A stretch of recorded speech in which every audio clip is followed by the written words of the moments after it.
सर्वांना माझा नमस्कार. माझे नाव प्रांजल धनंजय रणवीरकर आहे. मी आज तुम्हाला सावित्रीबाई बद्दल 2 शब्द सांगणार आहे. तरी तुम्ही शांत चित्ताने ऐकून घ्यावे ही माझी नम्र विनंती. शिक्षणाच्या स्वर्गाचे जिने उघडले दार, शिक्षणाच्या स्वर्गाचे जिने उघडले दार, तीच सावित्री आज जगाची शिलेदार, तीच सावित्री आज जगाची शिलेदार.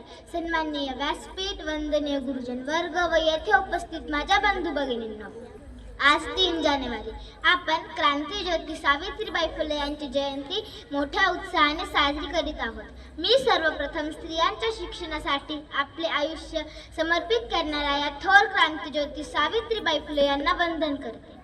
सावित्रीबाई भारताच्या पहिल्या महिला शिक्षिका, मुख्याध्यापिका तसेच थोर समाजसुधारिका होत्या. त्यांचा जन्म 3 जानेवारी 1831 रोजी सातारा जिल्ह्यातील नायगाव या गावी झाला. त्यांच्या वडिलांचे नाव खंडोजी नेवसे पाटील तर आईचे नाव लक्ष्मीबाई असे होते.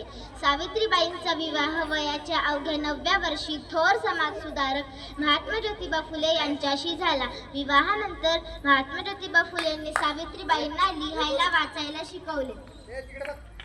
क्रांतीज्योती सावित्रीबाई व महात्मा ज्योतिबा फुले यांनी सन 1848 रोजी पुण्याच्या बुधवार पेठेत मुलींची पहिली शाळा काढून स्त्री शिक्षणाची मुहूर्तमेढ रोवली.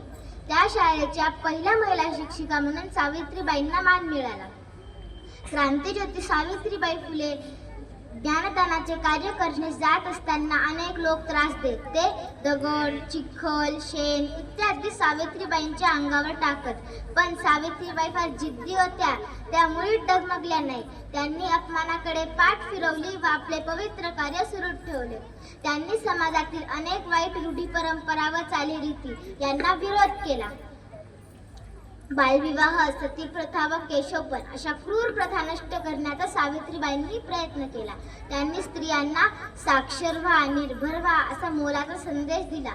गोरगरीब उपेक्षितांच्या मनात नवचैतन्य फुलवले. दुर्दैवाने प्लेग झालेल्या रोगाची सेवा करत असताना या थोर माऊली सावित्रीबाई फुले यांना प्लेग झाला.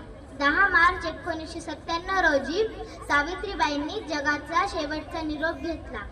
सोसूनी अनंत यातना शिकवलेस तू स्त्रियांना, सोसूनी अनंत यातना शिकवलेस तू स्त्रियांना.